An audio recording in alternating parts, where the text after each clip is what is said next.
35ویں سورت۔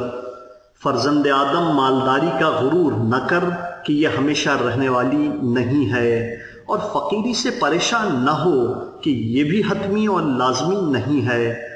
آزمائشوں میں مایوس نہ ہونا کہ سونا آگ ہی پر تپایا جاتا ہے اور مومن بلاؤں ہی سے آزمایا جاتا ہے۔ مالدار انسان دنیا میں صاحب عزت اور آخرت میں ذلیل ہوتا ہے، فقیر دنیا میں ذلیل اور آخرت میں صاحب عزت ہوتا ہے۔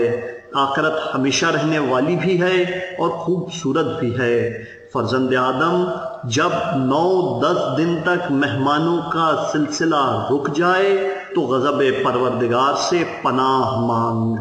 فرزند آدم مال میرا مال ہے اور تو میرا بندہ ہے، اور مہمان میرا نمائندہ ہے، لہٰذا اگر تو نے میرے مال کو میرے نمائندے سے روک لیا تو میری جنت اور نعمت کی امید نہ رکھنا۔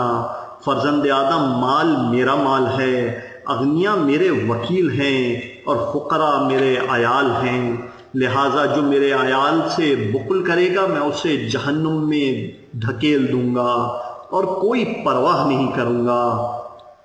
فرزند آدم تجھ پر 3 چیزیں واجب ہیں: اپنے مال کی زکوٰۃ ادا کرنا، اپنے قرابت داروں سے اچھا سلوک کرنا اور مہمانوں کی خاطر کرنا۔ لہٰذا اگر تو نے ان واجبات کو ادا نہیں کیا تو میں تجھے سخت ترین رنج میں مبتلا کر دوں گا اور عالمین کے لیے عبرت بنا دوں گا۔